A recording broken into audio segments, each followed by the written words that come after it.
Hey, it's the bird turtle. Did you know that there's a patent for digital immortality? Digital immortality is the idea of preserving a person's consciousness or identity in a digital form after they die.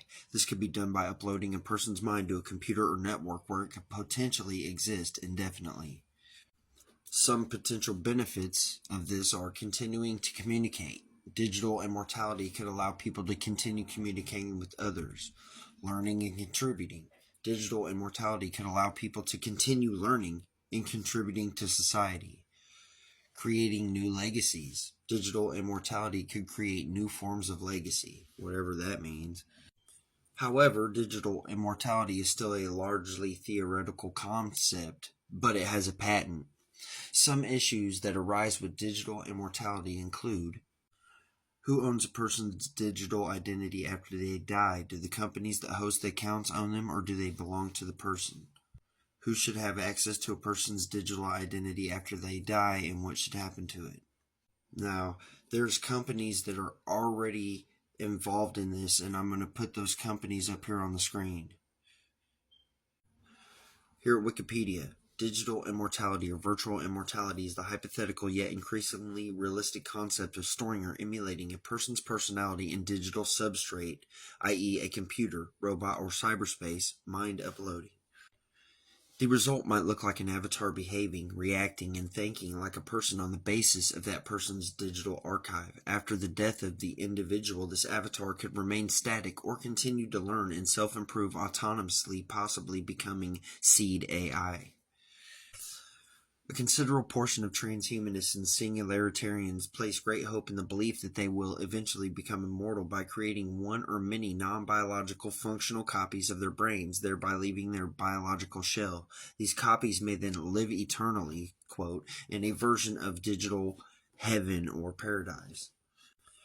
Following the rapid advancement of artificial intelligence technology in the 21st century, technological scholars now believe the version of digital immortality to be imminent, raising not only new technical but also ethical and legal questions. Among these lines, it has been suggested that the emerging field of digital afterlife technology and its impact on human mortality and grief might prompt a new scientific discipline. For the realism, the National Science Foundation has awarded a $500,000 grant to the universities of Central Florida at Orlando and Illinois at Chicago to explore how researchers might use artificial intelligence archiving and computer imaging to create convincing digital versions of real people, a possible first step towards virtual immortality. The Digital Immortality Institute explores three factors necessary for digital immortality. First, at whatever level of implementation, avatars require guaranteed internet accessibility. Next, avatars must be what users specify, and they must remain so. Finally, future representations must be secured before the living users are no more. The aim of Dmitry Iskov's 2045 initiative is to create technologies enabling the clone of an individual's personality to a non-biological carrier and extending its existence, including to the point of immortality. Method: reaching digital immortality as a two-step process, archiving and digitizing people, making the avatar live. Digital immortality has been argued to go beyond technical processes of digitization of people and encompass social aspects as well. For example, Joshua Hurtado has presented a four-step framework in which the digital immortalization of people could preserve the social bond between the living and the dead. These steps are data gathering, data collection, data activation, and data embodiment. Each of these steps is linked to a form of preserving the social bond, either through talk, embodied emotionally, expressing emotions through one's form of embodiment, or monumentalism, creating a monument, and in this case a digital form, to remember the dead.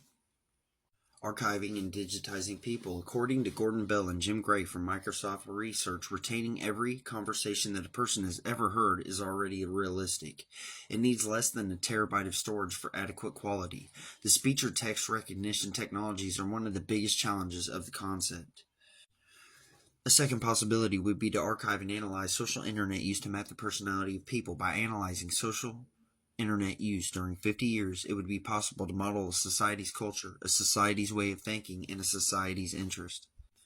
Rothblatt envisions the creation of Mindfly's collection of data from all kinds of sources, including the photos we upload to Facebook, the discussions and opinions we share on forums or blogs, and other social media interactions that reflect our life experiences and our unique self. Richard Grandmorton summarized the concept of digital immortality by the following equation: semantic analysis plus social internet use plus artificial intelligence equals immortality. Pause and read what Suzanne Ash states. Oh god. Let's see if that's easier to read. Making the avatar alive. Defining the avatar to be alive allows it to communicate with the future in the sense that it continues to learn, evolve, and interact with people if they still exist. Technically, the operation exists to implement an artificial intelligence system to the avatar. This artificial intelligence system is then assumed to think and will react on the base of the archive.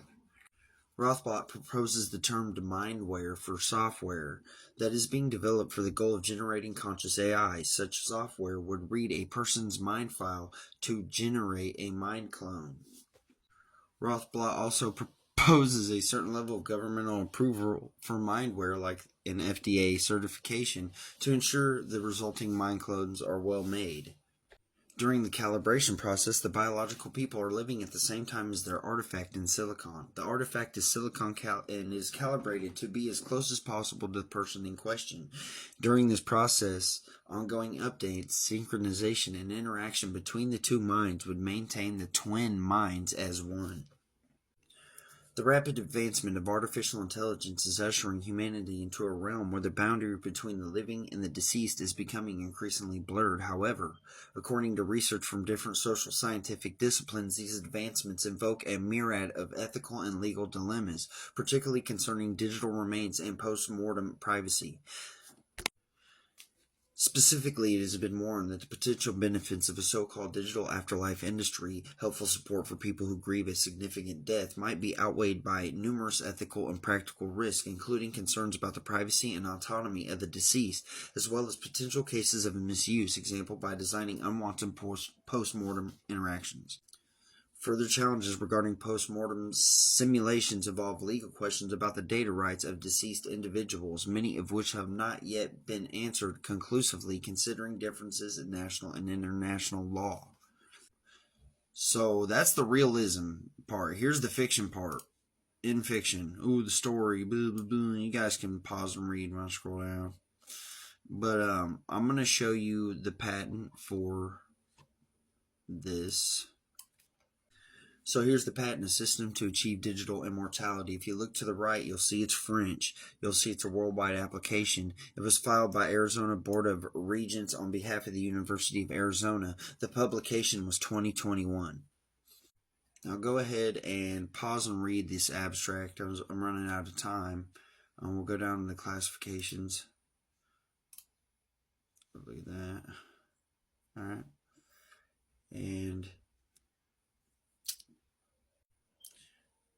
now go ahead and read the background. Okay. Zoom in if you got to. Now, if you scroll down to the right before you get into the patent citations, you will see something very familiar to another patent that I'm going to show you.